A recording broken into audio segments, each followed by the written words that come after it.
വിശുദ്ധ ബൈബിളിന്റെ പഴയ നിയമത്തിലെ ഏടുകളിൽ നിന്ന് ചീന്തിയെടുത്ത ദിവ്യമായ ഒരു കൊച്ചു കഥയാണിത്. ഭയങ്കരമായ ആപത്തിൽപ്പെട്ട് കേഴുന്ന തന്റെ വിനീത ദാസനെ ദൈവം രക്ഷിച്ച കഥ. നല്ല വഴിയിൽ നടക്കുന്നോരെ ദൈവം ഒരിക്കലും കൈവിടില്ല. തന്നുടെ പാദങ്ങൾ തേടുന്നോരെ നാഥൻ ഒരിക്കലും കൈവിടില്ല. സ്നേഹസമ്പന്നനും ദൈവസ്നേഹിയുമായ ഈ യുവാവിന്റെ കഥ ഈ സത്യം നമ്മെ അനുസ്മരിപ്പിക്കുന്നു. നമ്മുടെ കഥയുടെ പേര് ദാനിയേലും സിംഹങ്ങളും. ഒരിക്കൽ ബാബിലോൺ ചക്രവർത്തിയായിരുന്ന നെബൂഖദ്നേസർ ജെറുസലേം നഗരം കൊള്ള ചെയ്യുന്നതിനായി യാത്ര പുറപ്പെട്ടു. പൊന്നും പണവും കവർച്ച ചെയ്തു, രത്നങ്ങൾ ഒത്തിരി കൈക്കലാക്കി, പട്ടണ ഗോപുരം ചാമ്പലാക്കി, ആളുകളൊക്കെയും തോറ്റുമണ്ടി. ജെറുസലേം നഗരം അവർ താറുമാറാക്കി. നഗരത്തിലെ രാജാവിനെ പട്ടണവാതിക്കിലൂടെ വലിച്ചിഴച്ചു കൊണ്ടുവന്നു. പൊന്നും പണവും രത്നവും മാത്രമല്ല അവർ കവർച്ച ചെയ്തത്, പുരോഹിതന്മാരെയും പ്രഭുക്കന്മാരെയും വിദ്വാൻമാരെയും അവർ പട്ടണവാതിക്കിലൂടെ പിടിച്ചുകെട്ടി ബാബിലോണിലേക്ക് കൊണ്ടുവന്നു. അക്കൂട്ടത്തിൽ സമർത്ഥന്മാരായ 4 ബാലന്മാരും ഉണ്ടായിരുന്നു. അവരിൽ ഒരാളായിരുന്നു നമ്മുടെ ദാനിയേൽ. ചന്ദ്രനെ പോലെ പ്രകാശമാർന്ന ചന്തമിഴുന്നൊരു കോമളാങ്കൻ, ശാന്തപ്രകൃതൻ വിനീതരൂപൻ, സത്യദൈവത്തിനെ കൈതൊഴുന്നോൻ. ശാന്തപ്രകൃതനും വിനീതനുമായ ദാനിയേലിനെ ചക്രവർത്തിക്ക് അങ്ങ് ഇഷ്ടമായി. അദ്ദേഹം ദാനിയേലിന് പല സ്ഥാനമാനങ്ങളും നൽകി. അങ്ങനെ അവൻ പടിപടിയായി ഉയരാൻ തുടങ്ങി. കാലം ചിറകടിച്ചു പറന്നു. അതിനിടയിൽ ബാബിലോണിന്റെ സർവസ്വമായിരുന്ന നെബൂഖദ്നേസർ മരണമടഞ്ഞു. തുടർന്ന് രാജാവായി അഭിഷേകം ചെയ്യപ്പെട്ട അദ്ദേഹത്തിന്റെ പുത്രനായ ബേൽശസ്സറെ മേദ്യരും പാഴ്സ്യരും ചേർന്ന് കൊലപ്പെടുത്തി. അങ്ങനെ അവർ രാജ്യഭരണം പിടിച്ചടക്കി. ദാരിവേശ് എന്ന മേദ്യ രാജാവ് ബാബിലോണിന്റെ ചക്രവർത്തിയായി സ്ഥാനമേറ്റു. വീരനും ശൂരനുമായിരുന്നെങ്കിലും അദ്ദേഹം വലിയ അഹംഭാവിയും പൊങ്ങച്ചക്കാരനുമായിരുന്നു. പക്ഷേ എങ്ങനെയോ അദ്ദേഹത്തിന് സൽസ്വഭാവിയും വിശ്വസ്തനുമായ ദാനിയേലിനെ ഇഷ്ടമായി. അദ്ദേഹം അവന് കൂടുതൽ ഉയർന്ന സ്ഥാനമാനങ്ങൾ നൽകി. ഇത് അസൂയാലുക്കളും ദുർമോഹികളുമായ പലർക്കും അത്ര പിടിച്ചില്ല. ഇനിയും ഇവനെ വെറുതെ വിട്ടാൽ ഇവൻ തങ്ങളെക്കാളൊക്കെ രാജാവിന്റെ വലിയ പ്രീതിക്ക് പാത്രമാകുമെന്ന് അവർ പേടിച്ചു. ഇവനെ തുലയ്ക്കുവാൻ എന്തു മാർഗം, ഇവനെ തകർക്കുവാൻ എന്തു മാർഗം, ഇനിയും അടങ്ങിയിരുന്നു പോയാൽ നമ്മളെക്കാൾ ഇവൻ കേമനാകും. അതെ, അതായിരുന്നു അവരുടെ ചിന്ത. ഇനിയും അടങ്ങിയിരുന്നാൽ ഇവൻ തങ്ങളെക്കാളൊക്കെ കേമനാവില്ലേ എന്നത്. സത്യദൈവമായ യഹോവയിൽ മാത്രം വിശ്വസിക്കുന്ന ദാനിയേലിനെ നിഷ്പ്രയാസം താഴ്ത്തിക്കെട്ടാമെന്ന് അവർക്ക് മനസ്സിലായി. അസൂയാലുക്കളും ദുർമോഹികളുമായ അവർ ഒരു ദിവസം ദാരിവേശ് രാജാവിനെ സമീപിച്ചിട്ട് പറഞ്ഞു, അല്ലയോ തിരുമേനി, ബാബിലോൺ സാമ്രാജ്യത്തിന്റെ സർവസ്വമായ അങ്ങാണ് ഞങ്ങളുടെ ദൈവം. അങ്ങല്ലാതെ മറ്റൊരു ദൈവവും ഈ ഭൂമുഖത്തില്ല. രാജാവിന്റെ ശിരസ് ഒന്നുകൂടി ഉയർന്നു. അദ്ദേഹത്തിന്റെ ഉള്ളിൽ അഹങ്കാരത്തിന് തീനാമ്പുകൾ മുളച്ചു പൊങ്ങി. താനാണ് ശക്തനായ ദൈവമെന്ന് അദ്ദേഹത്തിന് തോന്നി. ആ മുഖസ്തുതിക്കാർ തുടർന്നു, അടുത്ത 30 ദിവസത്തേക്ക് ഇന്നാട്ടിലെ ജനങ്ങളുടെ ദൈവം അങ്ങാവണം. അങ്ങനെ ചെയ്താൽ ജനങ്ങൾക്ക് അങ്ങയോടുള്ള ഭയവും ഭക്തിയും ബഹുമാനവും സ്നേഹവും ഒക്കെ വർദ്ധിക്കും. അത് ചക്രവർത്തിക്കും സ്വീകാര്യമായി. അദ്ദേഹം വിചാരിച്ചു, സർവ്വതും സൃഷ്ടിച്ച ലോകനാഥൻ താൻ തന്നെയല്ലാതെ ആരു വേറെ, തന്നിൽ വലിയൊരു ദൈവമില്ല, തന്നിലും ശക്തനായി ആരുമില്ല. അദ്ദേഹം ആ കാപട്യക്കാരായ രാജകിങ്കരന്മാരോട് ചോദിച്ചു, നോമിനി എന്താണ് ചെയ്യേണ്ടത്? അവർ മറുപടി പറഞ്ഞു, ഈ വിളംബരം ഒട്ടും താമസിക്കാതെ നാട്ടിലെ ജനങ്ങൾ എല്ലാവരും അറിയണം. ജനങ്ങളെ അങ്ങയെ മാത്രമേ ആരാധിക്കാൻ അനുവദിക്കാവൂ. ഇനി ആരെങ്കിലും ഈ കൽപ്പന ധിക്കരിക്കുകയാണെങ്കിൽ അവരെ സിംഹത്തിന്റെ കൂട്ടിലേക്ക് എറിയണം. ബേഷ് ബേഷ്, നോമിത് സമ്മതിച്ചിരിക്കുന്നു, അദ്ദേഹം ആഹ്ലാദ ചിത്തനായി പറഞ്ഞു. അങ്ങനെ ഈ രാജവിളംബരം നാട്ടിലെ എല്ലാവരും അറിഞ്ഞു. രാജവിളംബരം കേട്ടവരെല്ലാം പേടിച്ചു വിറച്ചു. രാജകൽപ്പനയെ ധിക്കരിച്ചാൽ തങ്ങൾ സിംഹങ്ങളുടെ വായിൽ കിടന്ന് പിടിയുമത്രേ. രാജാവിനെ ദൈവമായി അംഗീകരിക്കുക തന്നെ. ഭയവിഹുലരായ ജനങ്ങൾ കൊട്ടാരവാതിക്കൽ തിങ്ങിക്കൂടി. അവർ രാജാവിനെ സാഷ്ടാംഗം പ്രണമിച്ചുകൊണ്ട് പറഞ്ഞു, അങ്ങാണ് ഞങ്ങൾ തൻ ജീവനാഥൻ, അങ്ങാണ് ഞങ്ങൾ തൻ സർവശക്തൻ. മറ്റൊരു ദൈവം ഈ മണ്ണിലില്ല, മറ്റൊരു ദൈവം ഈ വിണ്ണിലില്ല. രാജാവിന്റെ ശിരസ് ഒന്നുകൂടി ഉയർന്നു. അദ്ദേഹത്തിന്റെ ഉള്ളിൽ അഹങ്കാരം കുമിഞ്ഞുകൂടി. എല്ലാവരും തന്നെ ദൈവമായി അംഗീകരിച്ചു കഴിഞ്ഞുവെന്ന് അദ്ദേഹം ഊറ്റം കൊണ്ടു. എന്നാൽ ഒരാൾ മാത്രം ആ രാജകൽപ്പനയെ ധിക്കരിച്ചു. രാജാവിൻ വിശ്വസ്ത തോഴനാകും ദാനിയേൽ കൽപ്പന ധിക്കരിച്ചു. ദാനിയേൽ നിത്യവും കൈകൾ കൂപ്പി സത്യദൈവത്തിനെ ആദരിച്ചു. അതെ, ദാനിയേൽ നിത്യവും തന്റെ മുറിയിൽ പോയി താൻ വിശ്വസിക്കുന്ന സത്യദൈവമായ യഹോവയെ മാത്രം വിളിച്ച് പ്രാർത്ഥിച്ചു കൊണ്ടിരുന്നു. ഇത് ദാനിയേലിന്റെ ശത്രുക്കളായ ചില പടയാളികൾ പാത്തും പതുങ്ങിയും നിന്ന് കണ്ടെത്തി.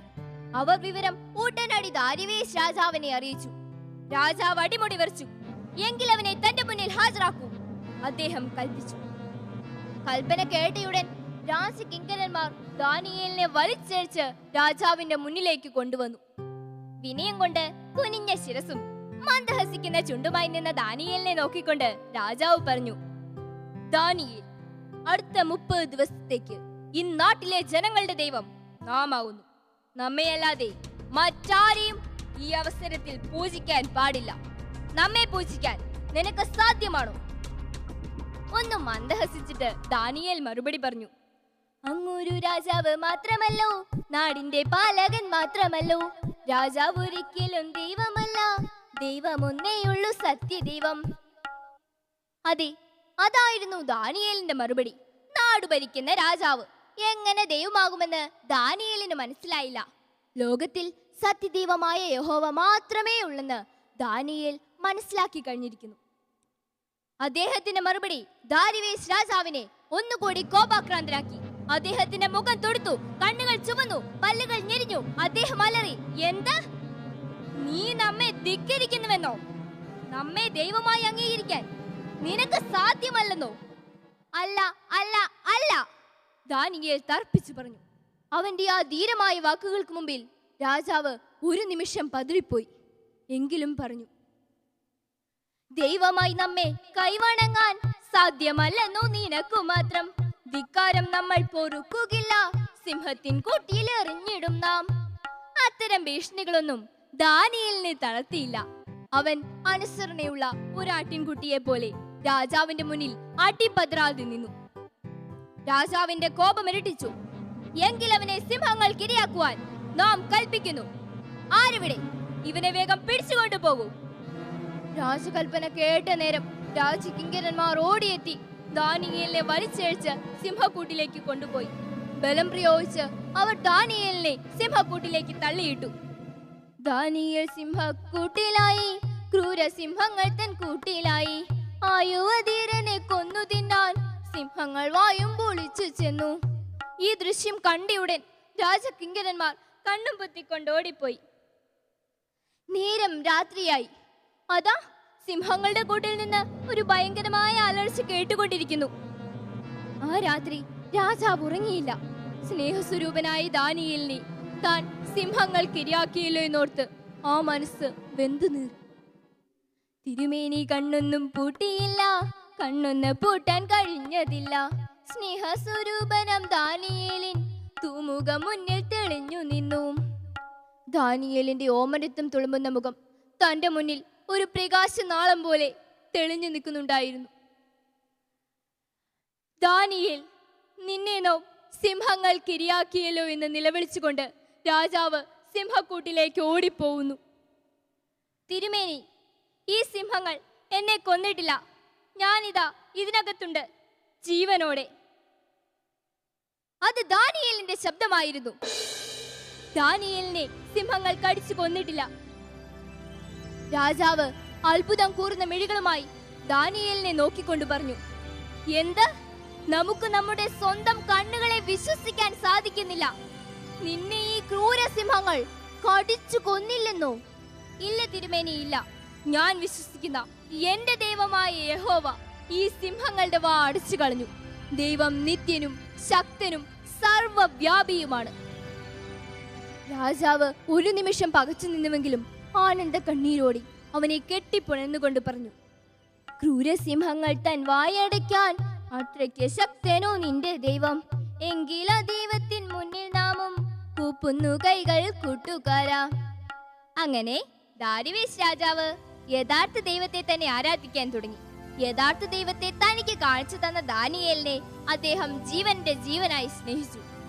തന്നെ വഴിപിഴപ്പിക്കുകയും ദാനിയേലിനെ ചതിയിൽ കൊടുക്കുകയും ചെയ്ത വഞ്ചകന്മാരെ അദ്ദേഹം തിരിച്ചറിഞ്ഞു. അവർക്ക് അദ്ദേഹം അതിഭീകരമായ ശിക്ഷകൾ നൽകി. നല്ല വഴിയിൽ നടക്കുന്നോരെ ദൈവം ഒരിക്കലും കൈവിടില്ല. തന്നുടെ പാദങ്ങൾ തേടുന്നോരെ നാഥൻ ഒരിക്കലും കൈവിടില്ല. ഇതാണ് ദാനിയേലിന്റെയും സിംഹങ്ങളുടെയും കഥ. ഈ വിശ്വാസ വർഷത്തിൽ നമ്മുടെ വിശ്വാസം കൂടുതൽ ദൃഢകരമാകുവാൻ ഈ കഥ നമുക്കേവർക്കും പ്രചോദനമാകട്ടെ എന്ന് ആത്മാർത്ഥമായി പ്രാർത്ഥിച്ചുകൊണ്ട് നിർത്തുന്നു. നന്ദി, നമസ്കാരം.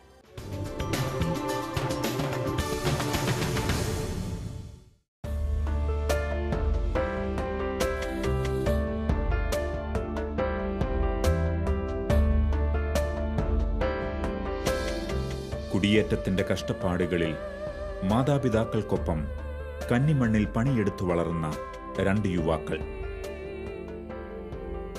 ജീവിതത്തിന്റെ കഷ്ടപ്പാടുകൾക്കിടയിലും വിദ്യാഭ്യാസമെന്ന അമൂല്യനിധിയെ നൽകാൻ മാതാപിതാക്കൾ മറന്നില്ല.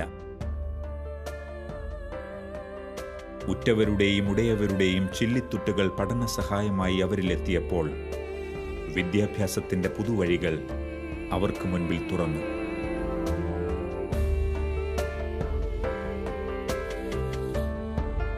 ഇന്ന് പുറവയൽ ഇടവകയ്ക്ക് തന്നെ അഭിമാനമായി ഒരാൾ രാഷ്ട്രീയ രംഗത്തും മറ്റൊരാൾ വിദ്യാഭ്യാസ രംഗത്തും ജൈത്രയാത്ര നടത്തുന്നു.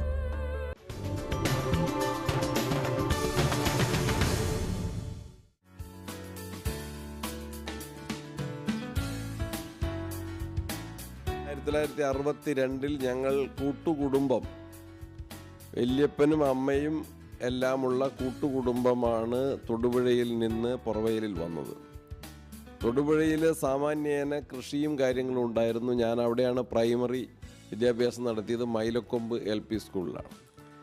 മൈലക്കൊമ്പ് അറിയപ്പെടുന്ന ഒരു ഫൊറോന ഇടവകയാണ്. അവിടെ എൻ്റെ വല്യപ്പൻ 27 കൊല്ലം ആ ഫൊറോന പള്ളിയുടെ സ്ഥിരം കൈക്കാരനായിരുന്നു. അതുകൊണ്ട് കൃഷി കാര്യങ്ങളിലും അന്നുണ്ടായിരുന്ന ചെറിയ റേഷൻ കട കച്ചവട കാര്യങ്ങളിലൊക്കെ വേണ്ടത്ര സാമ്പത്തിക വിജയം കൈവരിക്കാൻ കഴിയാത്തത് കൊണ്ടുണ്ടായ സാമ്പത്തിക ബാധ്യതകളെ തുടർന്നാണ് അവിടെ 12 ഏക്കർ സ്ഥലമുണ്ടായിരുന്നത് വിൽപ്പന നടത്തി ഇവിടെ ഞങ്ങൾ സ്ഥലം വാങ്ങിയത്. അന്ന് ഇവർക്കെല്ലാം ഒരു നിർബന്ധം ഉണ്ടായിരുന്നു, മലബാറിലേക്ക് വരുമ്പോൾ പള്ളിയുള്ളതിനടുത്ത് സ്ഥലം വാങ്ങണം. അതിൻ്റെ അടിസ്ഥാനത്തിലാണ് പുറവയിൽ അന്ന് ചെറിയ പള്ളിയുണ്ട്, അന്ന് റോഡും ഉണ്ട്. ഞങ്ങൾ കുടിയേറ്റത്തിൻ്റെ 2ാം തലമുറയാണ്. 1962 കാലഘട്ടമാകുമ്പോഴേക്കും കുടിയേറ്റ ഭൂമിയിൽ ഒരുപാട് പുരോഗതി കഠിനാധ്വാനം കൊണ്ട് കൈവരിക്കാൻ സാധിച്ചു. അന്ന് വലിയ പ്രശ്നങ്ങൾ, കാട്ടുമൃഗ ശല്യം അധികമില്ല, എന്നാലുണ്ട്. കുറേ വലിയ ഫോറസ്റ്റ് അല്ലാത്ത ഇളങ്കാടെന്ന് പറയാം. അന്ന് അവിടെ പന്നിയുണ്ട്, മാനുണ്ട്. പക്ഷെ 2 കാര്യങ്ങൾ ഞങ്ങൾ കുടിയേറ്റ ജനതയോട്, അതിലെ 2ാം തലമുറക്കാർ കടപ്പെട്ടിട്ടുള്ള 2 കാര്യം, ഇവർ കഠിനാധ്വാനത്തോടൊപ്പം ഇവരുടെ ദൈവവിശ്വാസം, പ്രാർത്ഥനാ ജീവിതം വളരെ ഭദ്രമായി ശക്തമായി സംരക്ഷിച്ചു പോന്നു. കൃഷി കപ്പ, പിന്നെ ഈ മധുരക്കിഴങ്ങ് എന്ന് പറയുന്നത് ചീനിക്കിഴങ്ങ്, കപ്പയും, ഈ 2മാണ് ഏറ്റവും വലിയ കൃഷി. ഞങ്ങൾക്ക് കുറച്ച് വയലുണ്ടായിരുന്നു. അത് കൃഷി ചെയ്താൽ ഭക്ഷണത്തിനുള്ള നെല്ല് ഉണ്ടാവും. പിന്നെ കപ്പ കൃഷി ചെയ്യും. പിന്നെ പൈസയുടെ കാര്യത്തിന് ബുദ്ധിമുട്ട്, പൈസ ഒന്നുമില്ല. ഇവിടെ വന്നിട്ട് 52 വർഷമായി. അന്ന് ഞങ്ങൾക്ക് ചാച്ചൻ പറഞ്ഞ കണക്കുള്ള കൃഷികളൊക്കെ ഉണ്ടായിരുന്നു. കണ്ടത്തിൽ ഞാറും കൊണ്ട് വരണം, കൊയ്യുമായിരുന്നു. പിന്നെ നെല്ലുകൊണ്ടൊന്ന് മെതിച്ച് പുഴുങ്ങിയാണെങ്കിൽ കുത്തുമായിരുന്നു.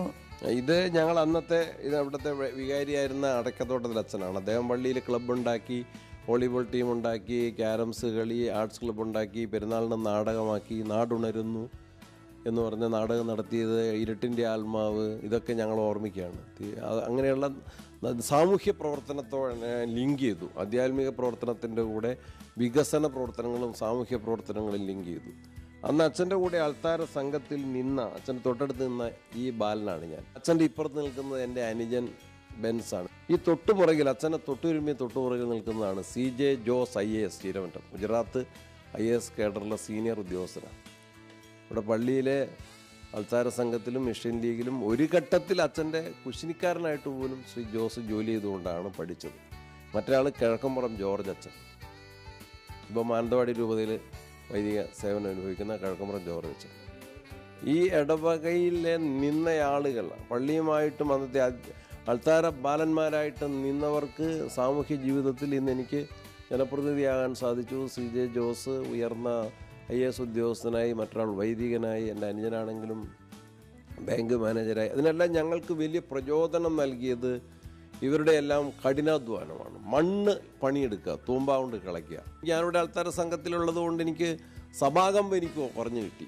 ആളുകളെ ഫേസ് ചെയ്തിട്ട് കുർബാനയ്ക്ക് വിടാൻ. ഞങ്ങൾ സുറിയാനി കുർബാനയ്ക്ക് കൂടുന്ന അപ്പച്ചി നേരത്തെ ആദ്യത്തെ പ്രാർത്ഥന സ്വർഗസ്ഥനായ പിതാവേ മുമ്പുള്ള ആകാശങ്ങളിലിരിക്കുന്ന ഞങ്ങളുടെ ബാബ എന്ന് പറയുന്ന പോലെ എനിക്ക് സുറിയാനി കുർബാന പുക്താന മഹോൻ അത്യുന്നതങ്ങൾ ദൈവത്തിന് സ്തുതി പുക്താനെ മഹസ്യ അത് ഞാൻ സുറിയാനി കുർബാനയ്ക്ക് പഠിച്ചതാണ്. പിന്നീട് ഞാൻ മലയാളം കുർബാന വന്നപ്പം വള്ളപ്പള്ളി പിതാവിൻ്റെ മലയാളം കുർബാനയ്ക്ക് മറ്റിടവകകളിൽ കുർബാനയ്ക്ക് കൂടാൻ കൊണ്ടുപോകുന്ന ഒരാളായിരുന്നു ഞാൻ. തൊടുപുഴയിൽ നിന്ന് വലിയ യാത്രയപ്പം, സ്നേഹനിർഭരമായ യാത്രയപ്പം, അതുപോലെ വലിയ ആകാംക്ഷ എന്താവും എന്നുള്ള ആകാംക്ഷയിൽ വരുന്നു. ഇവിടെ വരുമ്പോൾ വലിയ സ്വീകരണം, പറിച്ചു നടലാണ്. യഥാർത്ഥത്തിൽ കുടിയേറ്റം എന്ന് പറയുന്ന ജനിച്ചു വളർന്ന നാട്ടിൽ നിന്ന് ഞാൻ 10 വയസ്സുകാരൻ ഇങ്ങോട്ട് പറിച്ചു നടുകയാണ്. പക്ഷെ ഇവിടെ വന്നപ്പോൾ അത് പെട്ടെന്ന് വേര് പിടിച്ചു. പറിച്ചു നട്ടതിൻ്റെ ഒരു പ്രയാസവും വന്നില്ല. വേര് പിടിച്ചു, തളുത്തു.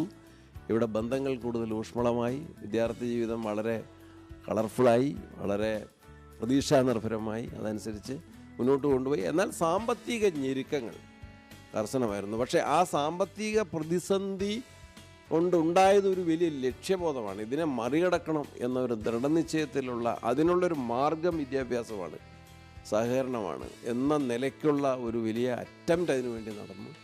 അവിടെ നമ്മൾ ഒരു പരിധിവരെ വിജയിച്ചു. വലിയ ദൈവാനുഗ്രഹം ഉണ്ടായിട്ടുണ്ട്. പ്രാർത്ഥന അതിന് സഹായിച്ചിട്ടുണ്ട്. കുടുംബ ബന്ധങ്ങൾ അതിൽ വളരെയേറെ സഹായിച്ചിട്ടുണ്ടെന്നാണ് ഞാൻ വിശ്വസിക്കുന്നത്. ഇവിടുത്തെ എല്ലാ വികസന കാര്യങ്ങളിലും എല്ലാ കൂട്ടായ്മയുടെ കാര്യങ്ങളിലും അതിൻ്റെ നേതൃത്വത്തിലുണ്ടായിരുന്നത് പള്ളിയും പള്ളിയിലെ അച്ഛന്മാരുമാണ് ഉണ്ടായിരുന്നത്.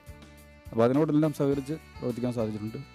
പിന്നെ വിദ്യാഭ്യാസ കാലഘട്ടത്തിലൊക്കെ വളരെയേറെ പ്രയാസം. 5 പൈസ ഇല്ലാതെ കൊണ്ട് നടക്കുക, ഉളിക്കലിൽ നടക്കുക, അല്ലെങ്കിൽ 10 പൈസ പെരുന്നാളിന് കൂടാൻ 10 പൈസ എന്നുള്ളതായിരുന്നു ആ കാലഘട്ടത്തിലെ സ്വപ്നം. അതുപോലെ തന്നെ പെരുന്നാൾ, ക്രിസ്മസ്, ഈസ്റ്ററൊക്കെ വരുമ്പം വയറ് നിറച്ച് ഭക്ഷണം കഴിക്കാൻ പറ്റുക, അല്ലെങ്കിൽ എവിടെയെങ്കിലും അമ്മ വീട്ടിലൊന്ന് പോകുക, അതൊക്കെയായിരുന്നു സ്വപ്നങ്ങൾ.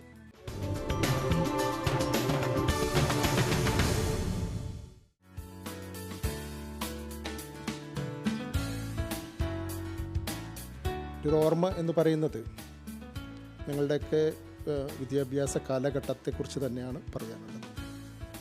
തീർത്തും അവികസിതമായിട്ടുള്ളൊരു മേഖലയായിരുന്നത്. വിദ്യാഭ്യാസപരമായും സാമ്പത്തികമായിട്ടുമൊക്കെ പിന്നോക്കം നിൽക്കുന്ന ഒരു മേഖല. സൗകര്യങ്ങളൊക്കെ വളരെ കുറവായിരുന്നു. റോഡ് സൗകര്യവും അതേപോലെ തന്നെ മറ്റ് സൗകര്യങ്ങളൊക്കെ വളരെ കുറവുള്ള ഒരു സാഹചര്യമായിരുന്നു. എങ്കിൽ പോലും ഞങ്ങളെ എല്ലാവരെയും 6 മക്കളാണെന്ന് ചാച്ചൻ നേരത്തെ സൂചിപ്പിച്ചു. ഞങ്ങളെ 6 പേരെയും പഠിപ്പിക്കുന്നതിന് വേണ്ടി ചാച്ചനും അമ്മയും വളരെയേറെ ശ്രദ്ധിച്ചിരുന്നു എന്നതാണ്. ഞങ്ങളുടെ വളർച്ചയിൽ തീർച്ചയായിട്ടും ഞങ്ങളുടെ സ്വാധീനം എന്ന് പറയുന്നത് ചാച്ചനും അമ്മയും തന്നെയാണ്. ഞങ്ങൾക്ക് വഴി കാണിച്ചു തന്നതും ചാച്ചനാണ്. പല കാര്യങ്ങളിലും അന്ന് സാമൂഹ്യ പ്രവർത്തനങ്ങൾ അല്ലെങ്കിൽ സാംസ്കാരികമായിട്ടുള്ള മറ്റു പ്രവർത്തനങ്ങളിലൊക്കെ എളിയ തോതിൽ ചാച്ചൻ വളരെ സജീവമായിട്ട് ഇടപെട്ടുകൊണ്ടിരുന്നു.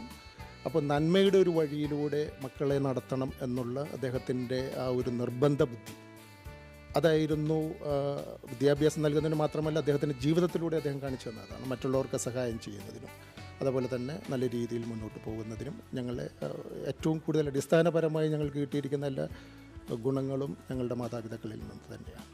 ഈ പ്രദേശത്തിൻ്റെ ഒരു സാംസ്കാരിക കേന്ദ്രമായിരുന്നു അന്ന് സെൻറ്റ് ജോർജ് ചർച്ച് പുറവേൽ. എല്ലാ വിഭാഗത്തിൽപ്പെട്ട ജനങ്ങളും എല്ലാ പ്രായത്തിലുള്ള ജനങ്ങളുമൊക്കെ വൈകുന്നേരങ്ങളിൽ അവിടെ എത്തുകയും അവിടെ ഒരു വായനശാലയും ഉണ്ടായിരുന്നു. ആ വായനശാലയുമായി ബന്ധപ്പെട്ടുകൊണ്ടുള്ള സാംസ്കാരിക പരിപാടികളും സ്പോർട്സും ഒക്കെ ആയിട്ട് ഈ പ്രദേശത്തിൻ്റെ വളർച്ചയിൽ നിർണായകമായ ഒരു റോള് ഈ സെൻറ്റ് ജോർജ് ദേവാലയത്തിനും അവിടെ വന്നിട്ടുള്ള വൈദികർക്കുമുണ്ട്. സാംസ്കാരികമായും സാമൂഹ്യമായും സാമ്പത്തികമായും ഈ പ്രദേശം വളർന്നതിന് വലിയ ഒരു റോൾ വഹിച്ചത് പള്ളിയുമായി ബന്ധപ്പെട്ട് ആ കാലഘട്ടത്തിലുണ്ടായിരുന്ന അച്ഛന്മാരുമാണ്. എല്ലാ മക്കളെയും ആത്മീയമായി തന്നെ ഒരു പള്ളിയുമായൊക്കെ ബന്ധപ്പെടുത്തി വളർത്തുന്നതിൽ അച്ഛനമ്മ ഒക്കെ വളരെ ശ്രദ്ധിച്ചിരുന്നു. സന്ധ്യാപ്രാർത്ഥനയും അതേപോലെ തന്നെ പള്ളിയിൽ പോകുന്ന കാര്യങ്ങളിലും പള്ളിയുമായിട്ട് ബന്ധപ്പെട്ട് പ്രവർത്തിക്കുന്നതിലും മിഷൻ ലീഗ് പോലെയുള്ള സംഘടനകൾ പ്രവർത്തിക്കുന്നതിലുമൊക്കെ ഇവർ പ്രോത്സാഹിപ്പിച്ചിരുന്നു. ആ രീതിയിൽ പള്ളിയുമായി ഒരടുത്ത ബന്ധം ഞങ്ങൾക്കെല്ലാവർക്കും ഉണ്ടായിരുന്നു. അത് തീർച്ചയായും ഞങ്ങളുടെ വളർച്ചയിൽ നിർണായകമായ സ്വാധീനം ചെലുത്തിയിട്ടുണ്ട് എന്ന് നിസ്സംശയം പറയാൻ കഴിയും. ഞങ്ങൾ നാട്ടിലെ കർഷകരായിരുന്നു. അപ്പോൾ കാർഷിക മേഖലയിൽ ഭൂമിയുടെ അവിടെ കുറവായിരുന്നതുകൊണ്ട് കൂടുതൽ സ്ഥലങ്ങൾ വാങ്ങി ധാരാളം കൃഷി ചെയ്യാൻ വേണ്ടിയിട്ടാണ് മലബാറിലേക്ക് പോകുന്നത്. അന്ന് തലശ്ശേരി വരെ ട്രെയിന്, പിന്നെ അവിടെ വല്ലപ്പോഴും ഒക്കെ ഇരിട്ടി വരെ ബസ്, പിന്നെ അവിടുന്ന് കാൽനടയായിട്ട് 12 കിലോമീറ്റർ ഇങ്ങോട്ട് ഇവിടെ വന്ന് സ്ഥലം വാങ്ങി ഒരുപാട് കാലം കഴിഞ്ഞ പിന്നാണ് ഇവിടെ ഒരു ഗതാഗത സൗകര്യങ്ങളൊക്കെ ഞങ്ങളെല്ലാവരും കൂട്ടായി റോഡ് വെട്ടി വാഹനങ്ങൾ ഒക്കെ ഉണ്ടായി. അങ്ങനെ തന്നെയാണ് ഞങ്ങളുടെ പ്രദേശത്തേക്ക് ഒരു വികസനം ഉണ്ടായത്.